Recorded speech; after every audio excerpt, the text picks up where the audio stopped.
Today I'm going to be showing you how to replace a coolant reservoir on the Eurovan. Now, I'm going to tell you one thing about this. This is a discontinued part. If you find it, my best of luck to you, but usually, these are discontinued as of right now. So you're going to basically kind of use the other one that's more regular. The ones that kind of go in the Jetta, they're pretty much all one type of style. If you guys know a website or where, comment down below where you can get this one for the Eurovan. This one's a 2001 in particular. Very simple process, nothing too crazy. We are going to have to move the wiring over. We might need to extend it actually for this piece. How many wires? Should be 2 wires. So yeah, so we probably need to extend the wires over, because I think the connector's over right here. I'll show you the new tank. So as you can see, everything's on the complete opposite side. So the connector's back here, opposite side, and then the hose is opposite side. Yeah, I mean there's really nothing around it unless if you made like a little bracket.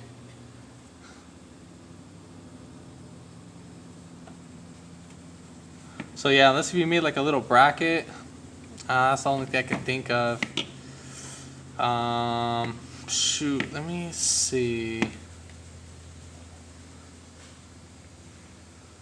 I don't even know why they discontinued this.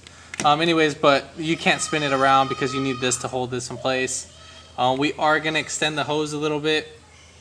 We probably might put like a little brass T in right here, so we'll have this hose. We'll still reuse this hose right here, and then we'll have a little T. I'll tell you all the part numbers. As for this guy, we're gonna go ahead and take this off. You just squeeze these little tabs right here, pull that right back, and then we're gonna go ahead and you pretty much drain the coolant. I'm not gonna show that process because I don't have the coolant in the system because I already did the water pump. If you haven't already, give it a thumbs up, comment down below if you have any questions, and hit that subscribe button for more upcoming videos in the future. And we're gonna go ahead and start this video after the intro.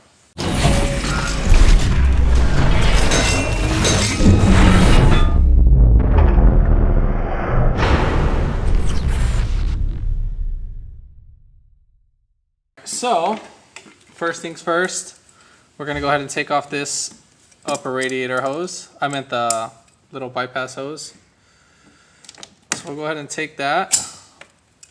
Then usually, you know, and the reason why I'm replacing this, it's perfectly fine.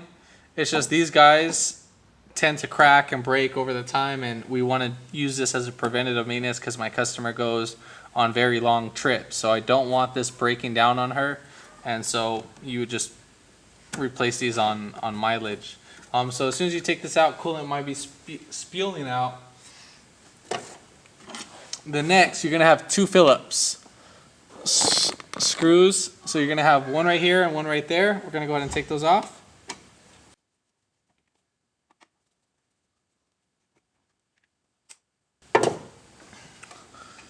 Then you're gonna lift up. So we're going to pull right up while wiggling back and forth. Then we're going to have access to this hose right here.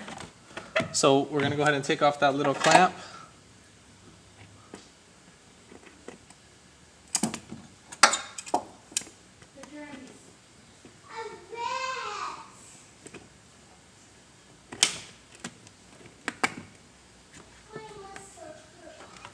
And then for this, we're going to do the same thing. We're going to spin it back and forth. And then we're going to go ahead and pull it right out. Perfect. So now we're going to go ahead and reverse the order. So we're going to go ahead and put in our bottom hose.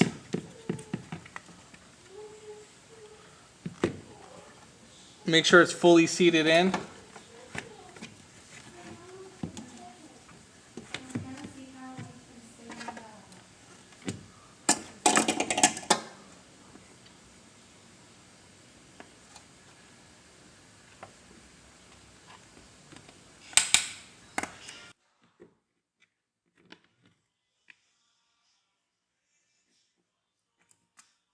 So now we're going to go ahead and put back our screws.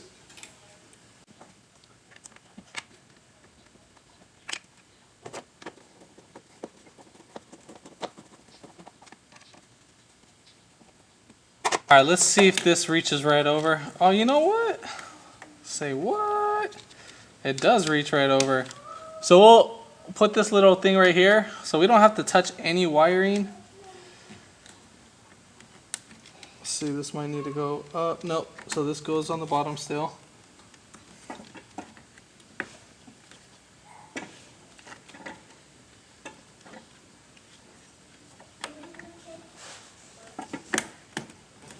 All right, so make sure that fully clips in. Now, as for this guy, obviously there's really nothing we can do.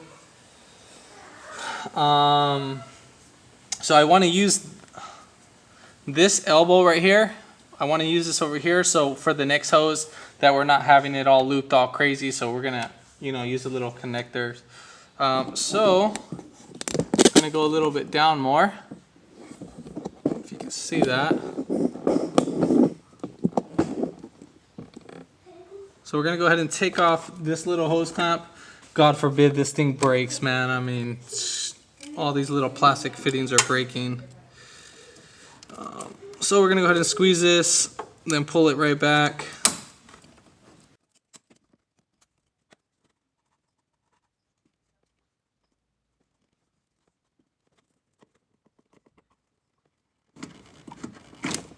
All right, perfect. So it didn't break, thank God. All right, so one thing about this hose, you're gonna have two different sizes. Again, this is the reason why I wanna reuse this hose. So I think maybe our best line, should it go this way or should we go this way? So I think what we're gonna go ahead and do, our best plan of attack is that we're gonna send it like this. So this is how we're gonna install our hose, just like that. So we're gonna go ahead and put this right back. I'm gonna go to the auto parts store. And what you're gonna go ahead and do, you're gonna go grab, I'm gonna go check all the sizes and stuff, and then the brass, I think I might have some brass fittings for the fuel lines and stuff. That will actually work out pretty perfect. So let me go ahead and double check this, see what size it is. But yeah, we'll get right back to the video. All right, so here's the hose that we got. The part number that I'm using is 50281. It's a 5/16 hose. So basically what we're gonna go ahead and do, we're gonna go ahead and push this in all the way, just like that. And then we're gonna go ahead and get a hose clamp. We'll tighten this up.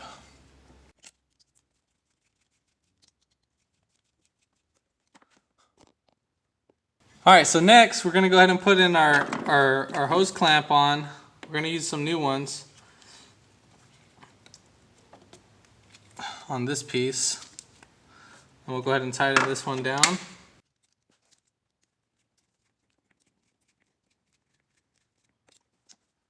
All right, so we're gonna go ahead and loop it right under.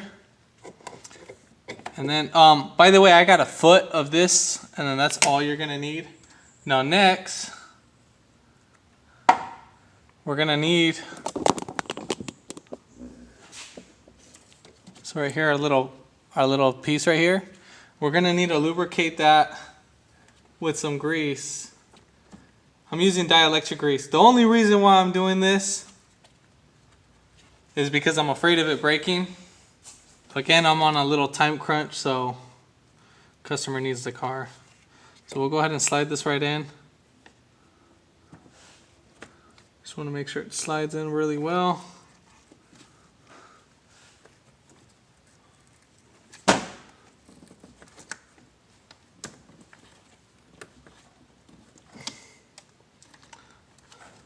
All right, so we are fully seated. We're gonna go ahead and tighten this down.